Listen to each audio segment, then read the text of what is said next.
Na quarta aula do módulo, vamos estudar um pouco mais sobre o método de posicionamento PEC. O código que vocês estão vendo é da aula passada e eu vou aproveitar essa estrutura para mostrar o que podemos fazer com o PEC. Quando utilizamos o PEC, todos os widgets são empacotados em blocos, um embaixo do outro, e depois eles são posicionados no widget Py. Porém, essa só é a parte básica do uso do PEC. A gente pode modificar a forma de como esses blocos de widgets são posicionados no widget Py. E para isso, existem 11 opções que podemos passar para esse método. Nós vamos trabalhar somente nas principais. Dessas 11 opções, 4, que são PEDX, PEDY, IPEDX e IPEDY, são os que nós mais vamos utilizar. Isso porque essas opções dão a possibilidade de inserirmos margens entre os widgets. O PEDX e o PEDY são as margens externas em X e em Y, respectivamente. E o IPEDX e o IPEDY são as margens internas em X e em Y. Eu vou começar inserindo uma margem externa em Y nesse nosso primeiro label. Então, eu vou colocar aqui PEDY e colocar o valor em pixels dessa margem. Por exemplo, 20 pixels de distância no eixo Y. E nesse label aqui que tem o fundo azul, eu vou pôr uma margem interna em X e em Y. Então, IPEDX, porque é uma margem interna, por isso a gente utiliza o I. Eu vou colocar de 25 pixels de margem interna em X e de margem interna em Y, eu vou colocar 10 pixels, por exemplo. E executando o código, vocês podem ver a diferença entre essas opções.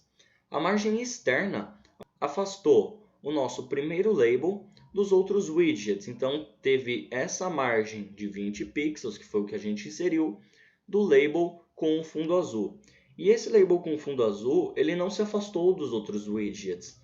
Porém, vocês podem ver que o texto ele ficou mais espaçado com relação às bordas dessa label. Isso porque a gente utilizou a margem interna. E quando a gente utiliza essa margem interna, o conteúdo dentro do widget é o que vai se afastar. E aproveitando que a nossa aplicação está aqui aberta, se eu expandir a janela, vocês podem ver que sempre os nossos widgets vão se posicionar para o topo da interface. E isso nos leva a uma outra opção que utilizamos muito, o Side. E como o próprio nome diz, nós definimos um lado, uma direção, em que o nosso widget será posicionado. E existem 4 lados possíveis: Top, que é a parte de cima, Bottom, que é a parte de baixo, Right, direita, Left, esquerda. Por padrão, quando a gente utiliza esse PEC, o side ele vem com o valor top. Por isso, os nossos widgets ficam no topo da interface. Porém, em ambos os widgets, eu vou mudar o lado. Então, por exemplo, nesse primeiro, eu vou colocar o lado como sendo o lado esquerdo. E a gente tem que utilizar esse TK porque esse left ele é um atributo, ele é um valor pré-definido da biblioteca tkinter. Logo, a gente tem que usar esse TK para conseguir acessar esse valor. Se a gente tirar esse TK, o tkinter não vai reconhecer e o seu programa não vai funcionar. E agora eu vou adicionar um lado oposto. Então, eu vou colocar esse nosso outro label para a direita. E agora vocês podem ver que os labels eles ficaram um do lado do outro, mas se eu expandir a tela, cada um vai para um lado, para o lado que a gente indicou na opção Side. A última opção que eu quero ressaltar nessa aula é o Fill. Nós utilizamos essa opção quando a gente quer preencher, quando a gente quer ocupar um eixo do nosso widget Py. Quando utilizamos o Fill, podemos dizer para ele ocupar o espaço horizontalmente em X, verticalmente em Y ou em ambos os eixos. Então, por exemplo, eu vou criar aqui um terceiro label e dizer que esse label aqui ele vai ocupar o espaço em X do seu widget Py. Então, ele vai se expandir junto com o seu widget Py horizontalmente. E, novamente, a gente tem que utilizar o TK, porque esse X é um atributo, é um valor pré-definido do tkinter.